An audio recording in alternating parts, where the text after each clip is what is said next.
محمد رسول الله.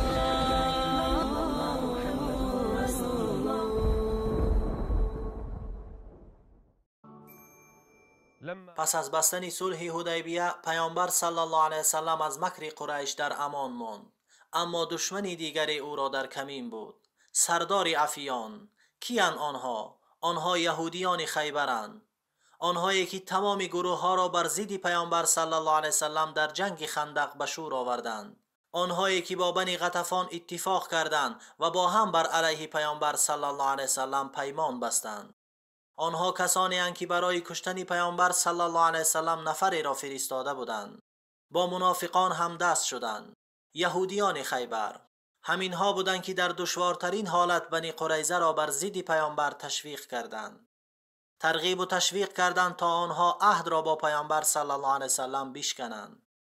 آنها بزرگترین خطر بودند که همیشه ضد اسلام و مسلمین مکر و حیله ها میکردند. پیامبر صلی الله علیه وسلم اصحابش را امر کرد تا به سوی خیبر بروند و آنجا را به اذن خداوند فتح نمایند. خیبر زراعت ها و غنیمت های زیادی داشت که خداوند به آنها وعده داده بود. وعدكم الله مغانم كثيرة تأخذونها. خداوند ذوالجلال به آنها فتح خیبر و آن همه غنیمت ها را وعده داده بود. خیبر دیوارهای بلند و محکمی داشت. آنجا زراعت ها، میوه ها، خیرها و مال های زیادی داشت. خداوند پیامبر صلی الله علیه و سلم را به این چیز وعده داد و فعلا در سال 7 هجری لشکر مدینه برای فتح خیبر آماده شد. لشکر اسلام آماده شد. تمام عرب ها در اطراف مدینه جمع شدند تا همراه با پیامبر صلی الله علیه و سلم بجنگند، اگرچه جنگاور هم نبودند. پیامبر صلی الله علیه و سلم آنها را رد کرده گفت: همراه من به خیبر کسی نمی رود مگر آنهایی که در جنگ تجربه دارند. و همراهش همه آن نفرانی که در زیر درخت بیعت کرده بودند برآمدند. برای مرگ در راه خدا بیعت کرده بودند. اما آنهایی که مال و غنیمت می‌خواستند، دنیا را می‌خواستند، آنها اجازه رفتن نداشتند. هرچند کوشش می‌کردند تا در این جنگ اشتراک کنند، لیکن مسلمانان آنها را اجازه ندادند. سيقول المخلفون إذا انطلقتم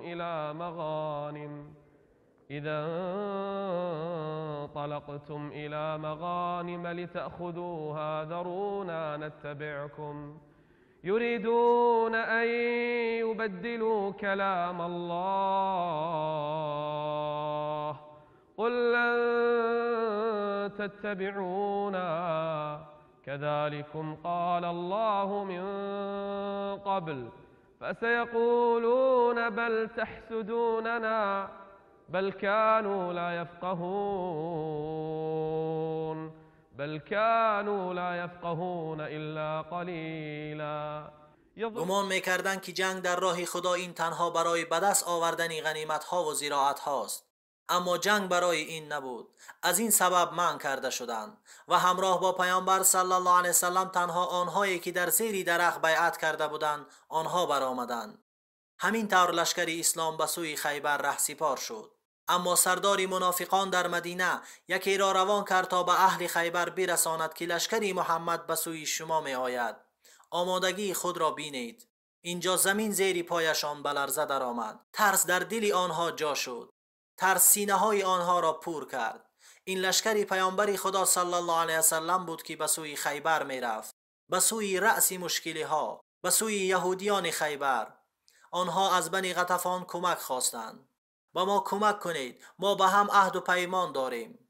غطفان راضی شد، لیکن به یک شرط، به شرطی که نصف میوه های خیبر را برای ما می دهید. و فعلا یهودیان خیبر به این راضی شدند و بنی غطفان برای همراه شدن به خیبر آمادگی دید. پیامبر صلی الله علیه وسلم همراه با آن گروه مؤمنان به سوی جنگ با یهودیان و فتح خیبر برآمد.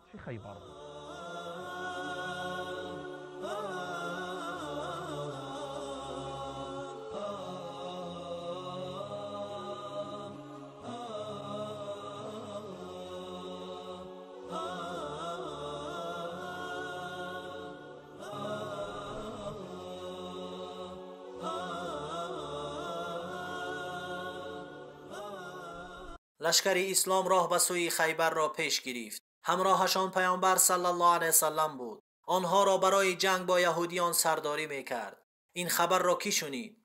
غطفان به راه برآمد تا یهودیان خیبر را کمک کنند. با لشکری برآمد تا همراه با یهودیان خیبر بر ضد پیامبر و اصحابش بجنگند. لیکن آنها وقتا برآمدند از سوی خشلاقشان، از سوی خانه هایشان صداهایی را شنیدند و گمان کردند که پیامبر صلی الله علیه وسلم با اصحابش به اهل آنها هجوم کرده است. آنها از راه برگشتند و یهودیان را در این جنگ تنها گذاشتند. پیامبر صلی الله علیه وسلم با اصحابش می رفت. همراهشان راه بلدی بود.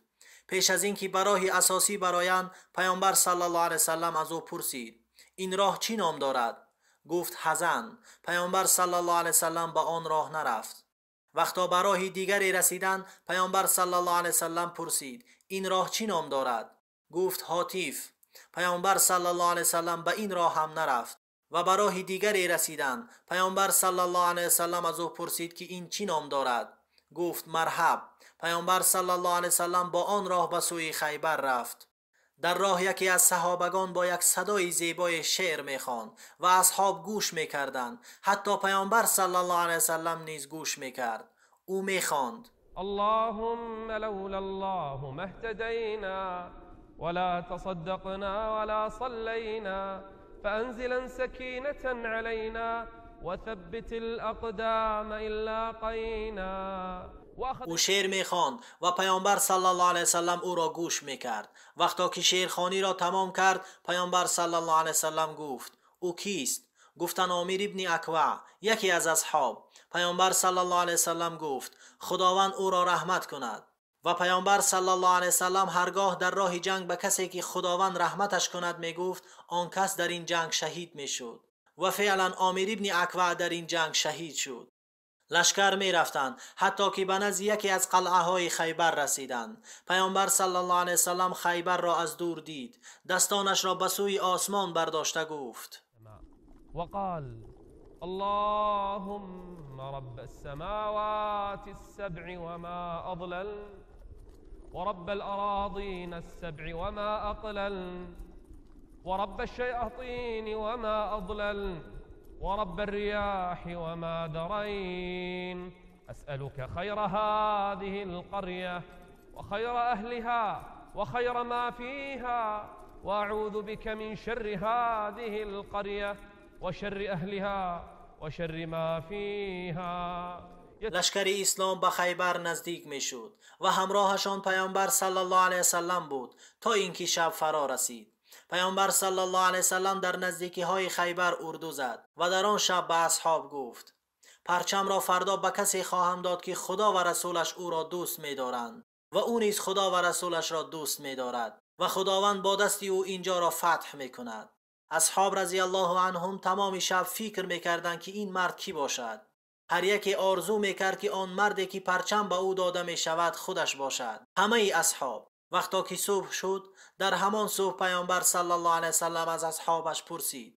از جنگاوران، از آن شیردلان، از آنها پرسید: کجاست علی ابن ابو طالب؟ پسری عمکش، صحابه‌اش. گفت: علی ابن ابو طالب کجاست؟ گفتند: ای پیامبری خدا، او از درد چشم رنج میبرد. در چشمش چیزی زده است. گفت: او را نزد من بیارید.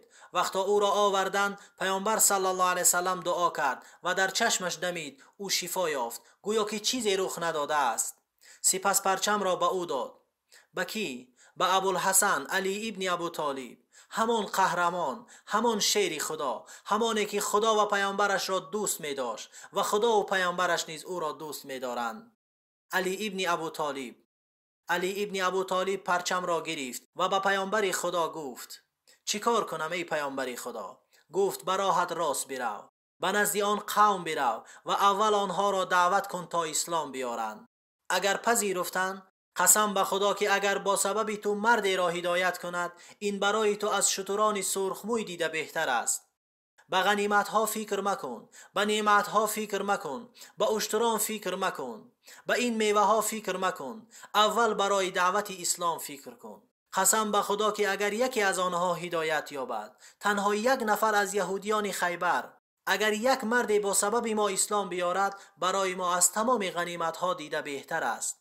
این وصیت پیامبر صلی الله علیه و سلم به علی ابن ابو طالب رضی الله عنه بود، مردی که سزاوار گرفتن این پرچم بود. پیامبر صلی الله علیه و سلم به خیبر نزدیک شد و بعضی از یهودیان دیدند. آنها هنگام صبح از قلعهشان برآمده بودند، به سوی زمینهای خود می رفتند. همراهشان ابزارهای کاری بود. میخواستند میوه‌زارها را ببرند، درختان را ببرند.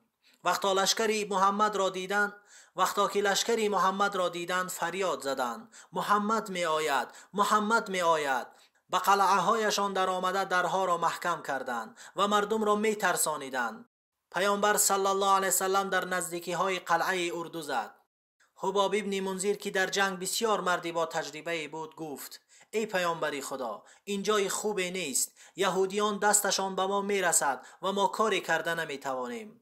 به ما تیراندازی میکنند اما ما نمیتوانیم تیری به سوی آنها اندازیم.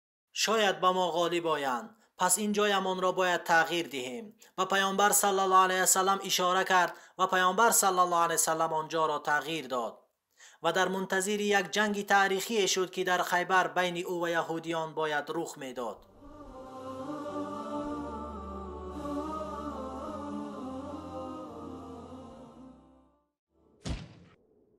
مسلمانان به یهودیان نزدیک شدند و آنها مثل عادت همیشگی در قلعه های خود پنهان شده بودند و در آن قلعه ها پنهان می شدند و گمان می کردند که این قلعه ها آنها را از مکر خدا در امان می ماند. اولین قلعه با نام قلعه نعیم بود. مسلمانان خواستند آن را بشکنند، نتوانستند و چند روز آن را محاصره کردند و از دو جانب تیرها پرتاب می شد. از قلعه نعیم یکی از قماندان های یهود برآمد. مردی جسور و قوی بود با نام مرحب. مسلمانان را تهدید میکرد که کی با او می جنگد. مرحب می گفت. مردم گوش می کردند مثل عادت عرب ها در اول جنگ. کی با من می جنگد؟ یکی از اصحاب با نام عامر ابن اکوع بر ضد او برآمد. هر دو مبارزه می بردند. مردم نگاه می کردند، لیکن مرحب خیلی قوی بود. سپر پوشیده بود. او عامر را به شهادت رسانید. یکی از مسلمانان کشته شد. پیامبر صلی الله علیه وسلم گفت به او 2 اجر داده شد. او جنگید و جنگاور هم بود. سپس مرحب دوم باره گفت: کی با من مبارزه میبرد؟ بر ضد او قهرمان برآمد. کی بود او؟ علی ابن ابو طالب. با وجود که سین و سالش خیلی از وی خورد بود و این چنین سلاح او از مرحب دیده کمتر بود، لیکن این قوت ایمان بود. مرحب پرسید: تو کیستی؟ گفت: من علی ابن ابو طالبم. علی با او مبارزه می برد. مرحب گفت: من نمیخواهم تو را بکشم، تو خردسال هستی. علی گفت: قسم به خدا که من دوست می دارم تو را بکشم.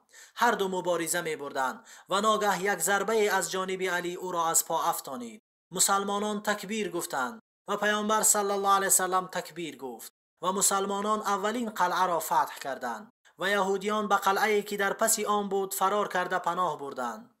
حتی مردی از یهودیان علی را دید. پرسید: تو کی هستی؟ گفت: من علی ابن ابو طالبم. گفت: قسم به آن ذاتی که به موسی علیه السلام وحی نازل میکرد پیروز شدید. قسم به آن ذاتی که به موسی علیه السلام وحی نازل میکرد پیروز شدید. برادری مرحب با نام یاسیر برآمد و مبارزه خواست. بر ضد او زبیر برآمد. مادری زبیر گفت: ای پیامبری خدا، پسری من کشته می شود. گفت: پسری تو او را می کشد و همین طور هم شد. زبیر رضی الله عنه او را کشت. مسلمان ها به قلعه دومی رفتند و این قلعه ها پسی هم قرار داشتند. یهودیان در قلعه دیگری پناه بردند. نام آن قلعه صعب بود. آنجا پناه بردند و محاصره آن نیز چند روز دوام کرد. مسلمانان گرسنه ماندند، حتی که خرها را کشتند و خواستند بخورند. پیامبر صلی الله علیه وسلم آنها را منع کرد صلی الله علیه وسلم. سپس دستانش را به سوی آسمان برداشته خداوند ذوالجلال را دعا میکرد تا اینکه این قلعه را فتح کند. و بعد از چند روز خداوند در دل یهودیان ترس را انداخت و به اذن خداوند این قلعه هم فتح شد. قلعه صعب. مسلمانان ندای الله اکبر را سر دادند. یهودیان فرار کرده به قلعه سومی پناه بردند. مسلمانان به قلعه سومی رفتند و نام آن قلعه زبیر بود. مسلمانان به سوی قلعه زبیر رفتند.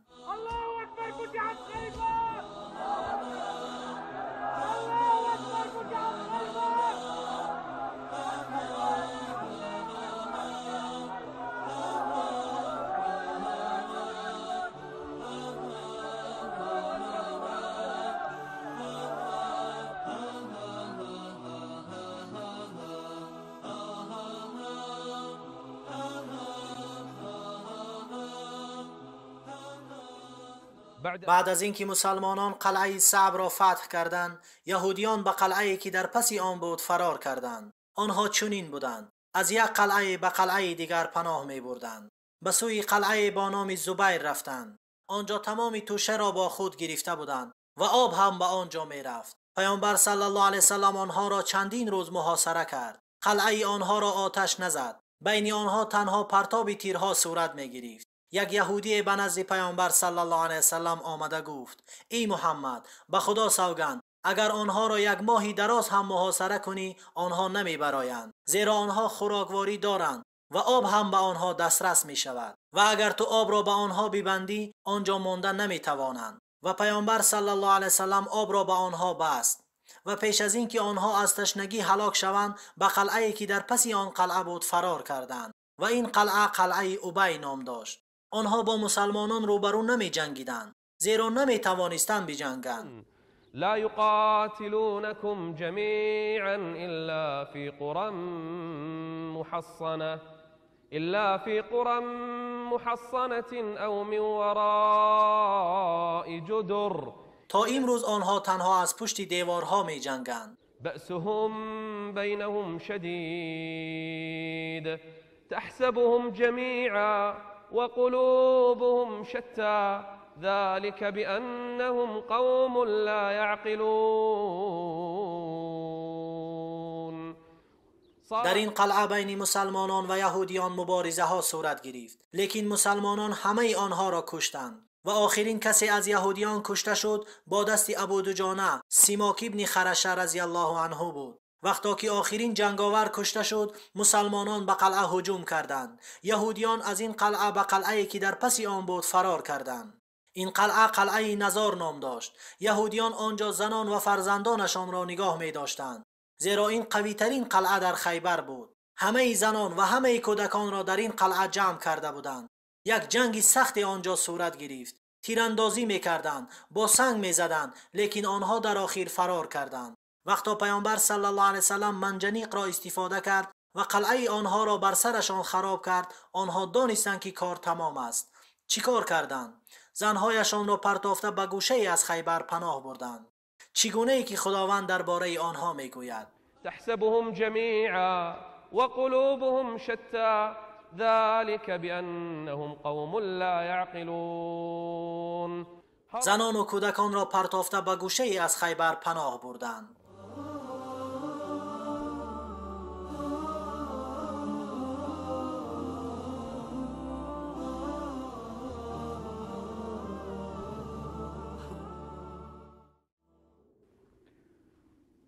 نصف اول خیبر فتح شد، نصف دیگر ماند و لشکر اسلام برای فتح آن رفتند. چگونه ای که گفتیم یهودیان قلعه های مستحکمی داشتند. در نیمه دوم خیبر قلعه بود که از ابوالحقیق بود، یکی از سرداران یهود، و این قلعه بسیار قلعه مستحکمی بود و از عادت یهود این بود چگونه ای که گفتیم آنها طعام و غذای خود را در داخل این قلعه ها ذخیره می کردند. پیامبر صلی الله علیه وسلم آنها را 14 روز محاصره کرد. محاصره سختی بود. شاید این محاصره در خارج از قلعه از یهودیان دیده به مسلمانان سخت‌تر می‌گذشت، لیکن ایمان آنها نسبت به خداوند ذوالجلال و رغبتشان به دیدار الله ذوالجلال بود که آنها را استوار نگه می‌داشت و آنها هیچ پروایی نداشتند. و اصحابی که به سوی خیبر برآمده بودند انسان‌های عادی نبودند. پیامبر صلی الله علیه وسلم آنهایی را که ایمان ضعیف داشتند آنها را از این جنگ منع کرد. تنها مردانی با اخلاص همراهش برآمده بودند. بعد از 14 روز پیامبر صلی الله علیه وسلم منجنیق را نصب کرد تا این قلعه را بر سر آنها خراب کند. وقتی یهودیان این را شنیدند رو به گفت و شنید آوردند. این عادتشان است، از دور دوغ و دغدغه میکنند، لیکن وقتی که با مردان روبرو شوند آنها سر خم میکنند و تنها راهی گفت و شنید را پیش میگیرند. یکی از آنها به نزد پیامبر صلی الله علیه وسلم برای گفت و شنید آمد. پیامبر صلی الله علیه وسلم با یهود اتفاق کرد برای بستن صلح. چی صلح بین آنها می شود؟ پیامبر صلی الله علیه وسلم جنگاوران آنها را می بخشد و آنها زنان و کودکانشان را می گیرند و می روند، لیکن از مالهایشان، از ثروتشان، طلا و نقره هایشان چیزی نمی گیرند، بلکه زمین ها و میوه هایشان را می گذارند و می روند. از خیبر تنها با آن لباسی که در تن دارند می برایند و یهودیان به این چیز موافقت کردند. مهمترین چیز برای آنها این جان آنها بود. و پیامبر صلی الله علیه وسلم به آنها شرطی گذاشت: اگر از من چیزی را پنهان کنید شما از ذمه خدا و رسولش میبرایید. و این نسبت آنها عدالت خوبی بود. ما به این صلح راضی می شویم، لیکن اگر چیزی را پنهان کنید از طلا، نقره و دیگر جواهرات ها، پس میان من و شما عهدی نمی ماند. یهودیان این چیز را قبول کردند. و آیا یهودیان در طول تاریخ راست گفته بودند؟ باری هم کی باشد، هیچگاه. یهودیان خارج شدند و لشکر اسلام به قلعه ها در آمدند. به پیامبر صلی الله علیه وسلم خبر آمد که یکی از فرزندان ابوالحقیق مال را پنهان کرده است، از طلا، نقره و جواهرات. پیامبر صلی الله علیه وسلم از آنها پرسید، انکار کردند. گفت اگر بیابیم؟ گفتند از ذمه شما آزاد می‌گردیم. وقتی پیامبر صلی الله علیه وسلم خانه آنها را تفتیش کرد، خزینه مالهای آنها را یافت. و پیامبر صلی الله علیه وسلم به آنها حد را جاری کرد، قصاص گرفت و آنها را کشت. و مردی دیگری با نام کنانه ابن ربیع مال زیادی را از بنی نظیر گرفته بود، آنها را پنهان کرد. وقتی که پیامبر صلی الله علیه وسلم از او پرسید، گفت من چیزی ندارم. گفت اگر خانه‌ات را تفتیش کنیم و بیابیم، آیا تو راضی هستی که تو را بکشیم؟ پیامبر میخواست عذر پیش آرد، فرصتی به او دهد. گفت بله، اگر یافتی مرا بکش. پسر عمک کنانه آمد به نزد پیامبر صلی الله علیه وسلم آمده گفت من کنانه را می دیدم که در خرابزار دور میزد. هر صبح او را می دیدم که گردی آن خرابزار دور میزد. پیامبر صلی الله علیه وسلم اصحاب را امر کرد آنجا را کافتند و یک خزینه ای را یافتند که او پنهان کرده بود. پیامبر صلی الله علیه وسلم او را کشت. پیامبر صلی الله علیه وسلم هیچگاه عهدش را نمی شکست مگر که آن عهد از جانب مقابل شکسته می شد. و همین طور خداوند ذوالجلال برای مسلمانان غنیمت ها را نصیب گردانید که آنها در خواب هم ندیده بودند. وعدكم الله مغانم كثيرة تأخذونها. این غنیمت های بسیاری که از خیبر به دست آورده بودند در آن زمان از هیچ جای چنین غنیمت به دست نآورده بودند. اصحاب بعد از فتح خیبر صاحب مال شدند. حتی مهاجرانی که از انصاری ها قرض گرفته بودند بعد از فتح خیبر بازگردانیدند. بعد از فتح خیبر یهودیان آمده گفتند ای پیامبری خدا، ای محمد، تو این زمین ها را گرفتی و تو آن را استفاده برده نمی توانی و آنها بیکار می شوند. چی فکر داری اگر ما در آنها کار کنیم و نصف فایده را به شما دهیم؟ پیامبر صلی الله علیه وسلم راضی شدند. پیامبر صلی الله علیه وسلم یهودیان را به آن زمین ها برگردانیدند و برای آنها نصف فایده بود و برای مسلمانان نصف دیگر. پیامبر صلی الله علیه وسلم غنیمت ها را تقسیم کرد. یک کشتی به ساحل آمد. یک گروه به نزد پیامبر صلی الله علیه وسلم آمدند. از کجا آمدند؟ از حبشه. پیامبر صلی الله علیه وسلم شاد شد. پرسید آیا جعفر ابن ابو طالب همراهشان است؟ پسر عمکش او را خیلی دوست می داشت. گفتند آره، جعفر همراه آنهاست. از خرسندی زیاد پیامبر صلی الله علیه وسلم گفت نمیدانم با کدام این یک خرسندی کنم، با آمدن جعفر یا با فتح خیبر. یعنی آمدن جعفر رضی الله عنه شادی برابر به شادی فتح خیبر برای پیامبر صلی الله علیه وسلم بود. همین طور خیبر فتح شد. در میان اسیر زنانی که شوهرانشان کشته شده بود، صفیه مادر مؤمنان رضی الله عنها نیز بود. او اسیر بود. آیا پیامبر صلی الله علیه وسلم راضی می شد که او را مجبوری بگیرد؟ هرگز. او را به نزد پیامبر صلی الله علیه وسلم آوردند. پیامبر صلی الله علیه وسلم اسلام را بر وی پیشنهاد کرد. اسلام را پذیرفت. او را آزاد کرد. سپس با او پیشنهاد ازدواج کرد و او قبول کرد. پیامبر صلی الله علیه وسلم با او ازدواج کرد. وقتی با او ازدواج کرد، او با پیامبر صلی الله علیه وسلم گفت ای پیامبری خدا، پیش از این که شما به اینجا بیایید من خواب دیدم که ماه از جایش حرکت کرد و آمده در خانه من ایستاد. من از این چیزی نفهمیدم. از شوهرم پرسیدم، او مرا زد. گفت تو درباره سردار مدینه یعنی پیامبر صلی الله علیه وسلم فکر میکنی. و این تعبیر خوابی او بود.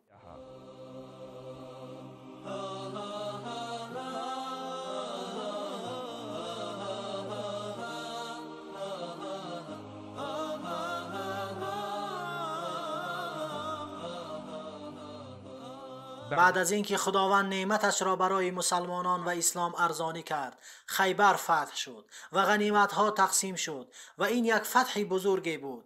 یک زن یهودی آمد، زنی پلید، نامش زینب دختری حاریست. از پیامبر صلی الله علیه وسلم پرسان شد. پیامبر را به او نشان دادند و او پرسید که کدام عضوی بدنی گوسفند را پیامبر صلی الله علیه وسلم دوست می دارد. گفتند دستش را دوست می دارد. گوسفندی را کشت، آن را پخت و آن را زهرآلود کرد و در دست آن گوسفند زهر را زیادتر مالید. به این پلیدی یهود نگرید. لتجدن أشد الناس عداوة للذين آمنوا اليهود والذين أشركوا. و این گوسفند زهرآلود را همچون هدیه به سوی پیامبر صلی الله علیه وسلم فرستاد. پیامبر صلی الله علیه وسلم این هدیه او را پذیرفت. با او گمانی نیک داشت. همراه با اصحابش آن را می‌خوردند. همگی می‌خوردند، اما پیامبر صلی الله علیه وسلم یک بار خورد. سپس از جانب خداوند وحی نازل شد که این گوسفند زهرآلود است. همه اصحاب را از خوردن آن باز داشت. آن زن را فریاد کرد. از او پرسید. او اعتراف کرد. گفت برای چی این کار را کردی؟ چرا این گوسفند را برای کشتن ما زهرآلود کردی؟ گفت اگر پیامبر می بودی خبر داده می شدی. به تو وحی نازل می شد. تو محافظت می شدی و اگر پادشاه باشی از تو خلاص می شویم. از این دیده کاری پلیدتری نیست و دشمنی از این دیده سخت‌تر نمی شود. به همه پیامبران و رسولان آنها چنین کردند. اینجا پیامبر صلی الله علیه وسلم او را آزاد کرد. لیکن وقتی که یکی از اصحاب که از آن گوسفند زهرآلود خورده بود وفات کرد. نامش بیشر ابن برار ابن معرور بود. پیامبر صلی الله علیه وسلم به خاطر این صحابه از آن زن قصاص طلب کرد و آن زن کشته شد. همین طور خداوند نعمتش را پره گردانید. خیبر فتح شد. خداوند مؤمنان را بای گردانید و کافران را خار کرد و دوست و محبش محمد صلی الله علیه وسلم را پیروزی داد. كالنور في جنح الظلام جاء الحبيب إلى الأنام هديا يضيء